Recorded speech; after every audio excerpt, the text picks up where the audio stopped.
જય શ્રી કૃષ્ણ મિત્રો, આજે આપણે ચણા પુલાવ બનાવીશું। એની માટે મેં પાણી ગરમ કરી લીધું છે અને એમાં આપણે આ બાસમતી ચોખા ધોઈને રાખેલા હતા એ આપણે ઉમેરી દઈશું। મીઠું ઉમેરી લઈશું, તમાલપત્ર ઉમેરી લઈશું અને તજના ટુકડા ઉમેરી લઈશું। હવે આપણે એને બાફવા માટે રાખી દઈશું। આપણો ભાત તૈયાર થઈ ગયો છે। આપણે એને આ રીતે કાણાવાળા બાઉલમાં લઈ લઈશું।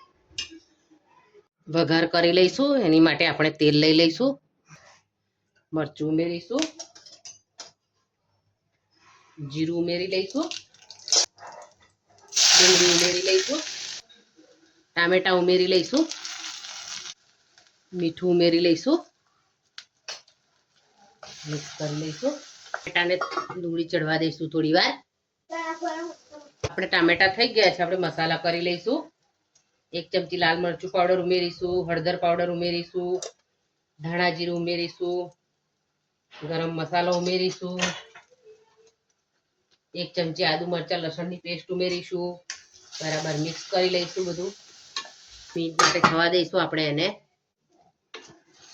આપણા મસાલા સરસ થઈ ગયા છે। પછી દહીં પણ ઉમેરીશું। દહીં ઉમેરવાથી આપણો પુલાવ ખૂબ જ સરસ બનશે, એટલે દહીં જરૂરથી ઉમેરવું। આપણું તેલ સરસ છૂટું પડી ગયું છે, તમે જોઈ શકો છો। હવે આપણે એમાં બાફેલા ચણા ઉમેરી દઈશું।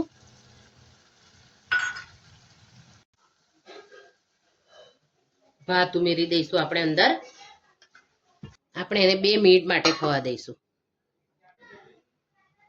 આપણો ચણા પુલાવ તૈયાર થઈ ગયો છે। આપણે એને ધાણાથી ગાર્નિશ કરી લઈશું। એમાં ધાણા આપણે ઉમેરી દઈશું। હવે આપણે એને સર્વ કરી લઈશું। આપણો ચણા પુલાવ તૈયાર થઈ ગયો છે। આપણે એને ધાણાથી ગાર્નિશ કરીશું અને મેં એને દહીં સાથે સર્વ કર્યો છે। તમને મારી ચણા પુલાવ બનાવવાની રીત ગમી હોય તો તમે મને કોમેન્ટ જરૂર કરજો।